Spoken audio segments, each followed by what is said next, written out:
Hello everyone, I am Priyanka Mishra. Welcome back to my YouTube channel. Students, आज हम class 8 वसंत भाग 3 से चैप्टर नंबर 16 जिसका शीर्षक है पानी की कहानी, इसके एमसीक्यू क्वेश्चंस देखेंगे। इस पाठ के जो लेखक हैं उनका नाम है रामचंद्र तिवारी जी। इस पाठ में जो कहानी बताई गई है, लेखक के अनुसार जो ओस की बूंद है उनका स्वरूप कैसा होता है, उनका जन्म कैसे हुआ, किस प्रकार से हुआ, ये सब इसके बारे में इस पार्ट में बताया गया है। तो चलिए देखते हैं इसके एमसीक्यू क्वेश्चंस।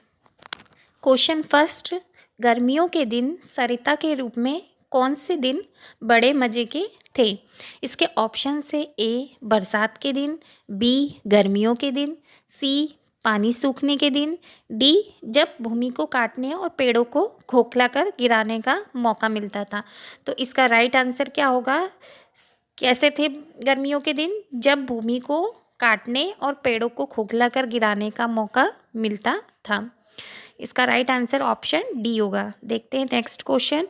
नेक्स्ट क्वेश्चन है, नगर के पास बूंद ने क्या देखा? इसके ऑप्शन से ए बूंद ने नदी के तट पर एक नाव देखी, बी बूंद ने नदी के तट पर एक ऊंची मीनार देखी जिसमें से काली काली हवा निकल रही थी, ऑप्शन सी बूंद ने नदी के तट पर एक मशीन देखी, और डी पानी की एक टंकी देखी। तो राइट आंसर क्या होगा? राइट आंसर होगा ऑप्शन बी, बूंद ने नदी के तट पर एक ऊंची मीनार देखी जिसमें से काली काली हवा जो है निकल रही थी। देखते हैं नेक्स्ट क्वेश्चन। नेक्स्ट क्वेश्चन है, बूंद को निकलने का मौका किस प्रकार मिला? इसके ऑप्शन से ए बूंद एक रात टूटे हुए नल से होकर तुरंत निकल भागी, बी बूंद एक रात पानी की टोंटी से निकल भागी, सी बूंद एक लोटे से नीचे गिर गई, डी बूंद पेड़ के पत्ते से नीचे गिर गई। तो इसका राइट आंसर क्या होगा? राइट आंसर होगा ऑप्शन ए, बूंद जो है एक रात टूटे हुए नल से होकर तुरंत निकल भागी। देखते हैं नेक्स्ट क्वेश्चन। नेक्स्ट क्वेश्चन है, बूंद बेर के पेड़ के पास कैसे पहुंची? इसके ऑप्शन से ए बादलों से गिरकर, बी नदी से होकर, सी झरने के साथ बहकर, डी नल से निकल भागने पर वह पृथ्वी में समा गई और अंदर घूमते घूमते बेर के पेड़ के पास पहुंच गई। तो बूंद कैसे पहुंची थी बेर के पेड़ के पास? इसका राइट आंसर क्या है? ऑप्शन डी राइट है। नल से निकल भागने पर वो पृथ्वी में समा गई और घूमते घूमते कहाँ पहुंच गई? बेर के पेड़ के पास पहुंच गई। देखते हैं नेक्स्ट क्वेश्चन। नेक्स्ट क्वेश्चन है, अब तक समुद्र में प्रकाश की स्थिति क्या थी? इसके ऑप्शन से ए अब तक समुद्र में सूर्य का प्रकाश था, बी अब तक समुद्र में अंधेरा था, अंधेरा था, सूर्य का प्रकाश कुछ ही भीतर तक पहुंच पाता था, सी कुछ जगह समुद्र में अंधेरा था तथा कुछ जगह प्रकाश था, डी समुद्र में सब जगह घोर अंधेरा था। तो राइट आंसर क्या होगा? अब तक समुद्र में कैसी थी प्रकाश की स्थिति? ऑप्शन बी जो है वो राइट होगा। अब तक समुद्र में अंधेरा था और सूर्य का प्रकाश कहाँ था? कुछ ही भीतर तक पहुंच पाता था। देखते हैं नेक्स्ट क्वेश्चन। नेक्स्ट क्वेश्चन है, बूंद ने ऐसी क्या चीज़ देखी थी जिसे देखकर बूंद चौंक पड़ी? तो बूंद ने क्या देखा था? देखते हैं इसके ऑप्शंस। ए एक सांप देखा था, बी एक बड़ी चट्टान देखी थी, सी दूर से आता जलयान देखा था, डी बूंद को एक ऐसा जीव दिखाई दिया जो मानो लालटेन लिए घूम रहा हो, यह जीव एक सुंदर मछली थी। तो इसका राइट आंसर क्या होगा? राइट आंसर ऑप्शन डी होगा कि बूंद ने एक जीव देखा था जो लालटेन लिए घूम रहा था और वो क्या थी? एक सुंदर मछली थी। देखते हैं नेक्स्ट क्वेश्चन। नेक्स्ट क्वेश्चन है, इस प्रकाश वाली मछली की विशेषता क्या थी? इसके ऑप्शन से ए इस मछली के शरीर से एक प्रकार की चमक निकलती थी जो इसे मार्ग दिखलाती थी, बी ये बहुत तेज तैरती थी, सी ये अन्य मछलियों को शिकार करती थी, डी समुद्र में उजाला करने में सहायक थी। तो इस मछली की विशेषता क्या थी? ऑप्शन ए, इस मछली के शरीर से एक प्रकार की चमक निकलती थी जो मार्ग दिखाने का काम करती थी। देखते हैं नेक्स्ट क्वेश्चन। नेक्स्ट क्वेश्चन है, इसके प्रकाश का अन्य मछलियों पर क्या प्रभाव पड़ा था? तो इसके ऑप्शन से ए, अन्य मछलियां इससे डरकर भाग जाती थी, बी, अन्य मछलियां चौंक जाती थी, सी, इसके प्रकाश से प्रभावित होकर छोटी छोटी अनजान मछलियां इसके पास आ जाती थी और भूख लगने पर यह इन छोटी मछलियों से अपना पेट भरती थी, डी, अन्य मछलियां इसके पीछे दौड़ने लगती थी।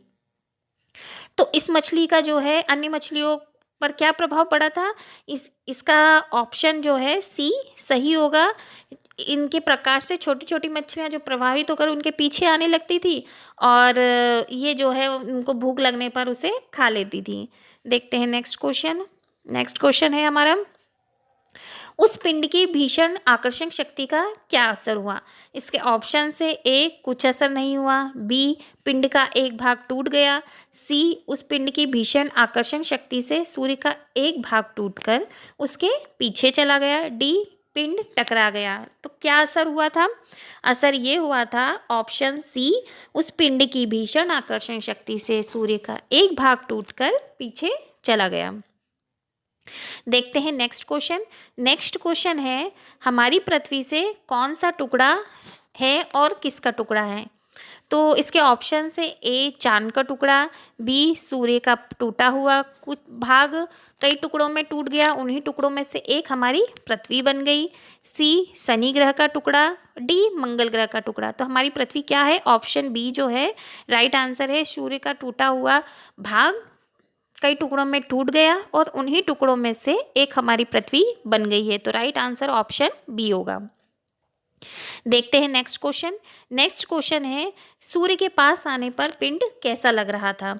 तो सूर्य के पास आने पर पिंड कैसा लग रहा था? इसके ऑप्शंस ए, बहुत छोटा, बी, सूर्य के पास आने पर पिंड का आकार बहुत बड़ा होता जा रहा था, सी, बर्फ के गोले जैसा, डी, सूर्य के पास आने पर पिंड का आकार बहुत छोटा होता जा रहा था। तो इसका राइट आंसर क्या होगा? ऑप्शन ए, सूर्य के पास आने पर पिंड का आकार कैसा होता जा रहा था? बहुत बड़ा होता जा रहा था। देखते हैं नेक्स्ट क्वेश्चन। नेक्स्ट क्वेश्चन है, पिंड का सूर्य पर क्या प्रभाव पड़ने लगा? इसके ऑप्शंस है, पिंड की आकर्षण शक्ति से सूर्य कांपने लगा, लगता था इससे सूर्य चूर चूर हो जाएगा, बी, कुछ भी प्रभाव नहीं पड़ा, सी, पिंड कांपने लगा था, डी, सूर्य चमकने लगा था। तो इसका राइट आंसर क्या होगा? पिंड का सूर्य पर क्या प्रभाव पड़ा था? ऑप्शन ए, पिंड की आकर्षण शक्ति से सूर्य क्या हो गया था? जैसे लग रहा था कांपने लगा है और क्या हो जाएगा? चूर चूर हो जाएगा, मतलब टूट जाएगा। देखते हैं नेक्स्ट क्वेश्चन। नेक्स्ट क्वेश्चन है, प्रचंड प्रकाश किस प्रकार का था? इसके ऑप्शन से ए, बहुत धुंधला, बी, नीले रंग का, सी, उगते सूर्य जैसा, डी, प्रचंड प्रकाश आंखें चौंधियाने वाला था। तो राइट आंसर क्या होगा? ऑप्शन डी होगा। प्रचंड प्रकाश कैसा था? मतलब बहुत तेज जो प्रकाश था वो आंखें हमारी चौंधिया रहा था, मतलब उसको हम देख नहीं पाते थे। देखते हैं नेक्स्ट क्वेश्चन। नेक्स्ट क्वेश्चन है, हाइड्रोजन और ऑक्सीजन को पानी ने अपना पूर्वज क्यों कहा है? मतलब जो उनके पूर्वज बूढ़े लोग हैं उनको क्यों कहा है? तो इसके ऑप्शन से ए, क्योंकि हाइड्रोजन और ऑक्सीजन से मिलने से पानी बनता है, बी, क्योंकि हाइड्रोजन से ऑक्सीजन मिलती है, सी, क्योंकि पहले पानी आया बाद में ऑक्सीजन आई, और डी, क्योंकि पहले पानी आया बाद में हाइड्रोजन आया। तो इसका राइट आंसर क्या होगा? हाइड्रोजन और ऑक्सीजन को पानी ने अपना पूर्वज क्यों कहा है?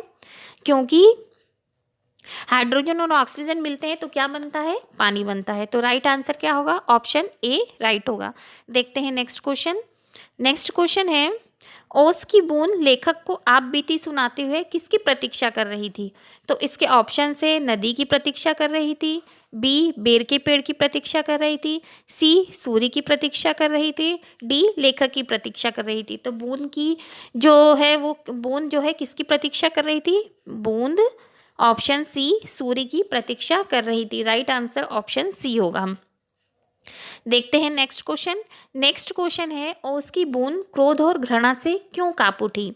इसके ऑप्शंस हैं, ए, क्योंकि नदियां बहुत बेरहम होती थी, वे जल कणों को भीतर खींच लेती थी, बी, क्योंकि खेत बहुत बेरहम होते थे, वे जल कणों को पृथ्वी के भीतर खींच लेते थे, सी, क्योंकि कुएं बहुत बेरहम होते थे और वे जल कणों को भीतर खींच लेते थे, और ऑप्शन डी, क्योंकि पेड़ बहुत बेरहम होते थे और वे जल कणों को पृथ्वी के भीतर खींच लेते थे।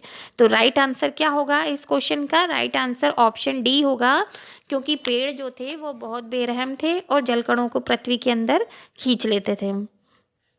देखते हैं नेक्स्ट क्वेश्चन। नेक्स्ट क्वेश्चन है, ओस की बूंद लेखक को आप बीती सुनाते हुए किसकी प्रतीक्षा कर रही थी? इसके ऑप्शन से ए नदी की प्रतीक्षा कर रही थी, बी बेर के पेड़ की प्रतीक्षा कर रही थी, सी सूर्य की प्रतीक्षा कर रही थी, या डी लेखक की प्रतीक्षा कर रही थी। तो ओस की बूंद लेखक को जो आप बीती सुना रही थी तो वो किसकी प्रतीक्षा कर रही थी?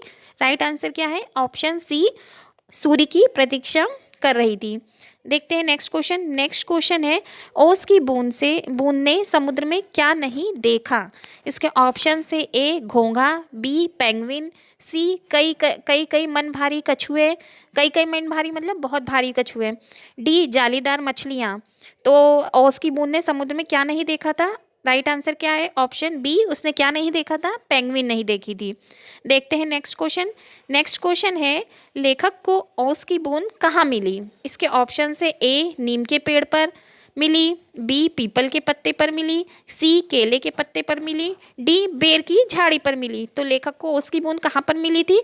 बेर के पेड़ की झाड़ी पर मिली थी। तो राइट आंसर क्या है? ऑप्शन डी राइट आंसर है, बेर की झाड़ी पर मिली। देखते हैं नेक्स्ट क्वेश्चन। नेक्स्ट क्वेश्चन है, क्रोध और घृणा से किसका शरीर कांप उठा है? इसके ऑप्शन से ए लेखक का, बी ओस की बूंद का, सी मछली का, या डी नदी का।